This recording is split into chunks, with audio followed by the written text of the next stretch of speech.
ഇന്നത്തെ വീഡിയോയിലേക്ക് എല്ലാ കൂട്ടുകാർക്കും സ്വാഗതം. ഇന്ന് ഞാൻ ഉണ്ടാക്കാൻ പോകുന്ന കോളിഫ്ലവറും എഗ്ഗും വെച്ചൊരു തോരനാണ്. കോളിഫ്ലവർ ചെറിയ പൊടിയായിട്ട് കട്ട് ചെയ്ത് വെച്ചിട്ടുണ്ട്, ഒരു ഒനിയൻ സ്ലൈസ് ചെയ്ത് വെച്ചിട്ടുണ്ട്, ഒരു പച്ചമുളക് കട്ട് ചെയ്ത് വെച്ചിട്ടുണ്ട്, കറിവേപ്പിലയുണ്ട്. ഒരു 3 മിനിറ്റ് നേരം അത് ഇളക്കിക്കൊണ്ട് എടുക്കാം. അപ്പം നന്നായിട്ടത് കുക്കാകും. കുക്കായി വരുമ്പോൾ അതിലേക്കൊരു മുട്ട പൊട്ടിച്ച് വെച്ച് കൊടുക്കാം.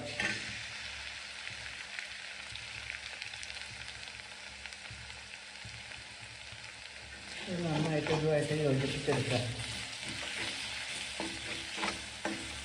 ശരിക്കും ഡ്രൈ ആവുന്നതല്ല.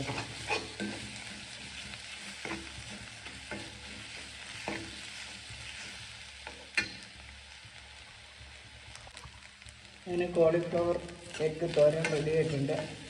നമുക്കൊരു സർവിങ് പാനിലേക്ക് മാറ്റാം. അങ്ങനെ ഒരു സർവിങ് പാനിലേക്ക് മാറ്റിയിട്ടുണ്ട്. ഇത് എൻ്റെ വീഡിയോ ഇഷ്ടപ്പെട്ടെങ്കിൽ എല്ലാവരും ലൈക്ക് ചെയ്യുക, ഷെയർ ചെയ്യുക, സബ്സ്ക്രൈബ് ചെയ്യുക, ഫോളോ ചെയ്യാൻ മറക്കരുത്. Thank you for watching my video. എല്ലാവരും ഉണ്ടാക്കി നോക്കണം, വളരെ ടേസ്റ്റിയാണ്. അധികം ഇൻഗ്രീഡിയൻസ് ആവശ്യമില്ല. ഇത് ചോറിൻ്റെ കൂടെയും ചപ്പാത്തിയുടെ കൂടെയൊക്കെ കഴിക്കാം.